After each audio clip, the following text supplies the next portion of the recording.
Hello YouTube, this is Slickshot Games here, and today we're going to be talking about dreams. I'm here with Mr. Smiles. Hello, how you guys doing?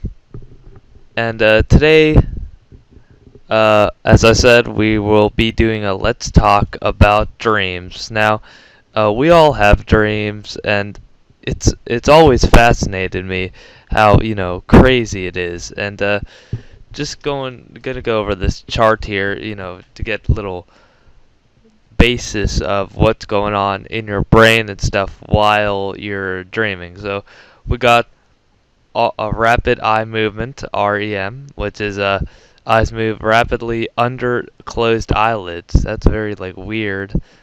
And most dreaming occurs there. It says I'm reading the little purple box. And you can move voluntarily. Signals from the brain to the postural muscles are blocked. Now, it's weird how your eyelids rapidly move under your closed eyelids. That's kind of weird, you know? Yeah, I'm in a stage 2, the light non-REM sleep, assuming it's not your eyes don't move, just light penetrates through. It's easy to wake up, and you're very disturbed easily. May drift in and out of sleep several times at the start, so light frequency. And then finally, there's deep sleep. We always have these. These are probably the ones where you wake up, and the alarm didn't wake you up. That's probably what these are. Stages 3 through 4. It's very difficult to wake up, and sleep inertia when woken. Usually this is when you can't really move. There's been issues where you can't move when you wake up, and that's never happened to me, but I've heard stories about it. These are the three, this is like a cycle of what happens. You should be able to already, categorize the way you sleep usually, but this is just a little backstory. And Um, Here's a little, I believe, a quote or a statement here. Should I read it? Yeah, okay. We dream because our brains never really rest. We are always thinking about something, and while we sleep, we try to process things that either happened during the day or that we are trying to hide from ourselves in our mind. When we don't deal with things, they almost always show themselves in our dreams, which is why so many people are into dream interception. It helps to figure out what's bothering you. If you really haven't a clue why you are getting headaches or why you aren't sleeping well. Um, I think you get the point here. It's basically saying how you gotta rest and stuff, and what happens in the daytime could affect you at night. so dreams, as usual, when I go to sleep, usually, let's say if I go to sleep while I'm watching TV, I literally black out. Like, I have no idea what happened that night when I wake up. All I remember is watching TV 1 minute and then waking up the next. I never really remember, the time when you do go to sleep. Now, as you can see, there's Freddy Krueger on the screen, and that's signifying, obviously, nightmares. We've all had some nightmares, one time or another, while we're sleeping. And one that's very, not unique, it's a lot popular, is the falling sensation. Let's say you just falling and you just wake up. Almost, I think everybody has that, and it's very weird. Like it wakes you up, and sometimes let's say for some reason I fall down like a tunnel or something or elevator shaft. Uh, I wake up and it's very weird. I can't really remember any nightmares at the top of my head. Uh, I mean, there is one where like I'm running away from somebody in like a supermarket or something, or like a Toys R Us. I don't know what was up with that, but yeah, I think it was like I don't know what was going on with it, but I don't remember the details. All I remember, I think there was like clowns after me. I was running like in the parking lot of Toys R Us, it's unexplainable. I mean, have you had any nightmare experiences, Smiles? Actually, from the top of my head, no, I don't recall any nightmares, but I've actually had awesome dreams, instead of nightmares.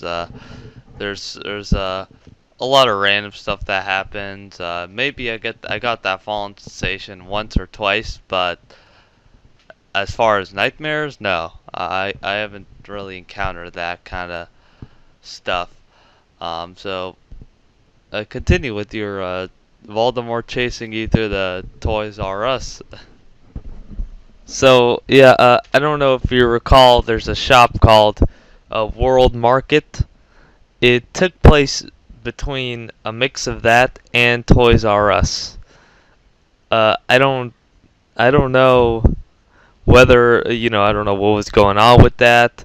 All I remember is somebody was chasing me, and it was very weird. That's all I gotta say about that, 'cause I'm just running, and it's hard to move, and sometimes you have control over what you're doing in the dreams, but sometimes you don't, and that can be scary, I guess. As far as Nightmare on Elm Street dreams like that, and as far as like very realistic and scary, vivid dreams or nightmares, I haven't had any that I recall. But I'll tell you what. If you have had a nightmare, let us know in the comments. I'd like to really hear, what you've experienced, because dreams are crazy. I don't. It's very sophisticated and a complicated subject. But nightmares, like, oh, I mean, what are they? What are dreams in general? And sometimes, people do have some people watch a scary movie, horror movie, and then they have a nightmare that night. That's never happened to me before, but some people, if you get scared easily, that happens, and that must not be a fun experience for that person. So next, the opposite of nightmares would be good dreams. Yeah, I've had a good fair share of those. From slow motion, low gravity explosions to uh, riding and like floating around in a Lego city that was being destroyed. It was, yeah, it's been pretty awesome. Really? How come I don't have dreams like that? Couldn't say.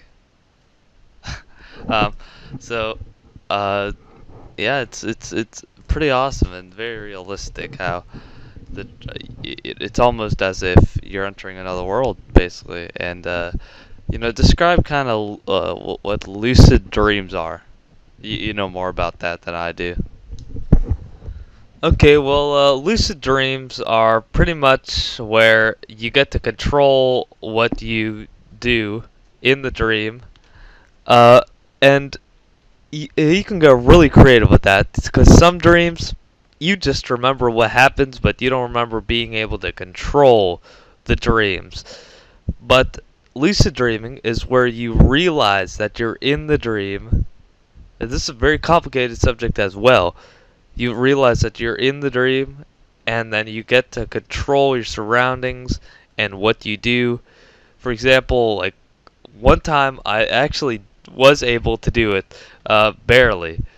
It was pretty much where uh, I was able to pretty much jump, and I wanted to go in low gravity, and that's what happened. I was jumping in my street where I live, jumping up, and it would just be low gravity. I like float up, and then I would fall. It was awesome, and I wanted to do that, and I had it in my mind. So, and I knew I was dreaming, but it's much harder to really do it, because you gotta really realize that you are in a dream. And the 7 steps to start lucid dreaming is to remember your ordinary dreams. 2, keep a dream journal. 3, pick out dream signs. Notice your waking world. That's 4. And 5, ask yourself, am I dreaming? 6, your first lucid dream. And 7, staying lucid.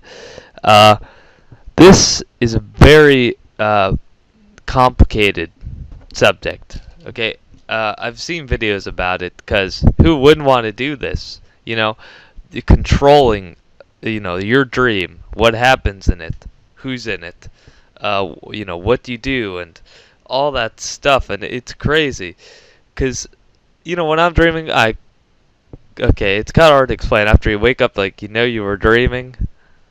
That's really stupid, obviously, but uh, anyway, never mind that. So you just pretty much go around and you need to follow these steps. So let me go into in depth with each one of them. So first step obviously is to remember your dream. A lot of people say I don't dream. Everybody dreams. Well, as you may not remember them, you still dream. To start remembering your dreams, try this simple technique. Each night before drifting off to sleep, repeat the phrase, I'll remember my dreams as soon as I wake up. Say this phrase over and over until you fall asleep. After a few days, you will start to remember your ordinary dreams. Uh, I don't know if that works or not, but according to this website, it does. 2. Keep a dream journal. This can be tedious, but it's well worth the effort. Even writing a few short sentences about your dream is enough. This will get you into the habit of remembering your original dreams and to start looking for dream signs within your dreams. It can also be a tool to analyze your thought processes. Alright, I could see how that can be helpful. Pick your dream signs. A lot of ordinary dreams will have objects or people in them that could act as a cue to you waking up in your dreams. For example, if you regularly talk to Elvis in your ordinary dreams, this is an obvious dream sign and can be used to ask yourself if you are dreaming because you know Elvis is dead. Now, uh, that was a cheesy example, but I gotta say, these signs, I've read that you can pretty much, if you look at a clock in a dream and you look away, look back at it, the time will be different. And and if you talk to people, they'll say like random stuff or something like that. But that's a crazy thought, And I'll have this, because I don't want this to extend this commentary too long. So pretty much just gonna put the website in the description, and you can go ahead and go check that out. Please check out the channel, the other Let's Talks. Uh, And I really hope you enjoyed this. Tell us in the comments about dreams, what you think about them, your nightmares, anything you want to share with us in the comments. Thank you for listening and watching if you have. Please subscribe, comment, and have a great day. Bye-bye.